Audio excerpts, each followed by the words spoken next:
Les amis, j'espère que vous allez bien et que vous avez passé un excellent week-end et bien sûr une excellente soirée footballistique. Bien sûr, ça fait un petit moment que je ne fais plus de vidéos. Malheureusement, je n'avais plus le temps et je pouvais plus, tout simplement. Mais enfin bref, là ce soir, petit débrief du match qui opposait le FC Barcelone face au FC Séville. Mais avant toute chose, comme d'habitude, n'hésitez pas à liker, à commenter et bien sûr à partager. Et si ce n'est pas encore fait, abonnez-vous en masse et cliquez sur la petite cloche en bas à droite pour avoir toutes les notifications une fois que je mettrai une vidéo en ligne. Ok les amis, bon bah écoutez, franchement, allez, il n'y a pas photo. Sur le Barça a été largement au-dessus. 5 buts à 1. Franchement, et encore ils se sont pris le dernier but. Ce qui est inquiétant, sincèrement, hein, je vous cache pas, hein, ce qui est le plus inquiétant dans ce match-là, c'est que le gardien, il s'est pris 2 frappes, 2 buts. Un, malheureusement, il était hors jeu, le joueur. Enfin, malheureusement pour eux. Et le deuxième, il est dedans. Le gardien, il est nul. Il fait aucun arrêt. Je suis désolé. À part sortir à 40 mètres de ses cages et rattraper des balles longues, bah, j'ai pas l'impression de voir grand-chose. Je m'inquiète pour le Barça.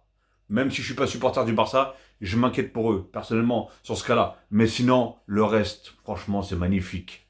Une telle complicité envers les joueurs. On parle beaucoup, hein. Quand on parle de Barcelone, forcément, on parle de qui? Lamine Yamal, 17 ans, très jeune, un crack, qui peut même encore devenir plus crack qu'il ne l'est. Et franchement, hein, et pour l'instant, il fait partie, je pense, des meilleurs joueurs du monde. On parle beaucoup de lui, mais il y a un joueur où je trouve qu'on ne parle pas assez, c'est Rafinha. Rafinha, ce qu'il fait, c'est énormissime. Défensivement, il revient carrément. Défensivement, il vient récupérer des balles, il passe, il marque. Il fait un boulot, mais un boulot au sein du Barça qui est extraordinaire. Franchement, il mérite réellement son bracelet de capitaine. Car franchement, il n'y a rien à dire. Sincèrement, il n'y a rien à dire. Et après, on a d'autres joueurs aujourd'hui qui ont sorti des masterclass aussi. Pedri qui revient à son niveau extrême, le niveau qui fait tourner des têtes, tout simplement. Après, on a un Jules Koundé qui est autant et aussi fort défensivement qu'offensivement. Jamais, je vous cache pas, hein, au grand jamais j'aurais cru dire ça un jour. Mais Koundé fait partie des meilleurs latérales droits du monde aujourd'hui. Franchement, j'aurais jamais cru. Il y a peut-être, allez, un an de ça, voire un an et demi, ouais, ou peut-être 2 ans. Je crachais tellement sur ce joueur-là. Et je me disais, qu'est-ce qu'il fout? Et surtout, quand il jouait, autant que quand il jouait défenseur dans l'axe, à l'époque, hein, je vous parle, hein, au tout début, je le trouvais, ça va correct, mais en latéral droit, je le trouvais tellement nul, nullissime. C'était incroyable. Et là, aujourd'hui, franchement, depuis, ça fait déjà plus d'une saison. La saison dernière, déjà, il avait fait une saison extraordinaire. Là, cette saison, il fait une saison en boudet. Il a une telle connexion avec Lamine Yamal. Rares sont ces connexions-là. Rares sont ces connexions-là. J'ai l'impression de voir, bon, avec en demi-mesure, comme on dit, hein. Parce que je sens qu'il y en a qui vont me sauter dessus. Daniel Alves avec Lionel Messi sur le côté. Vous vous rappelez de cette connexion ou pas? Pour ceux qui ont connu ce temps-là, hein, parce qu'il n'y en a pas beaucoup qui ont connu ce temps-là, mais ceux qui ont connu ce temps-là, Daniel Alves et, euh, et Lionel Messi, c'était quelque chose. C'était vraiment quelque chose. Et je dis pas qu'ils sont au même niveau, les deux là. Mais c'est énorme. Ce qu'ils font, c'est énorme. Et je vous dis, le volume de jeu de Jules Koundé, c'est incroyable aussi.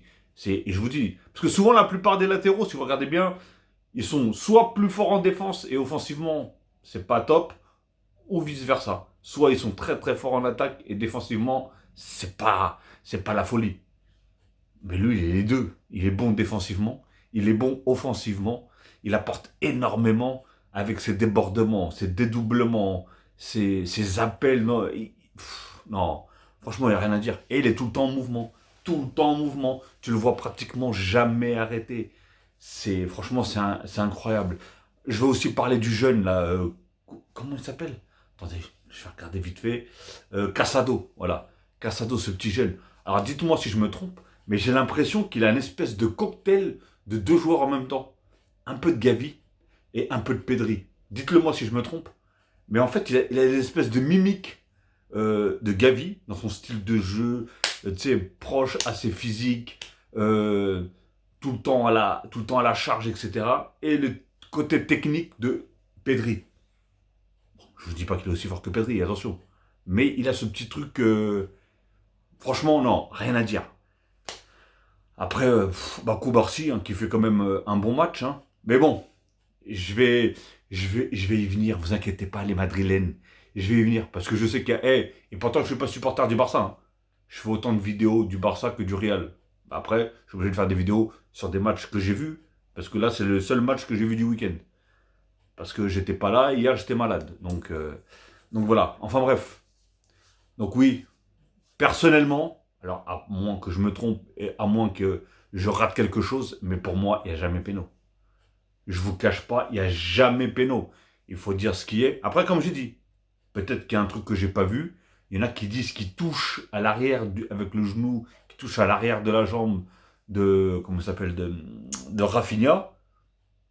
Alors que moi, personnellement, à vitesse réelle, moi je croyais que vraiment il l'attrapait par le bras, il le faisait tomber. Mais en fait, par le bras, il le touche à peine. Et après, j'ai cru entendre, c'est le coup de genou qu'il lui met à l'arrière de la jambe. Mais moi, à aucun moment, je sais pas, je le vois. J'ai regardé plusieurs fois les ralentisseurs, là, les images au ralenti, et personnellement, je ne vois pas de coup, en fait. Alors, moi, que c'est moi qui vois très mal. Pourtant, j'ai des lunettes, les gars, les lunettes de vue. Mais bon, bref. Mais après, voilà. Je sais que les Madrilènes, ils vont s'attaquer à ça, ils vont s'attraper à ça. Ah là là. Eh, je pense, hein. Je suis désolé les Madrilènes, hein, mais je pense que vous êtes la dernière équipe à pouvoir parler d'arbitrage. Parce que sincèrement, j'ai vu des trucs, ça n'existe pas dans le monde du football en temps normal. Enfin bref, mais comme je dis, franchement, je vais leur faire plaisir, ça méritait pas du tout penalty, voilà. Mais, faut pas oublier, ils ont gagné 5-1. C'était complètement dominateur.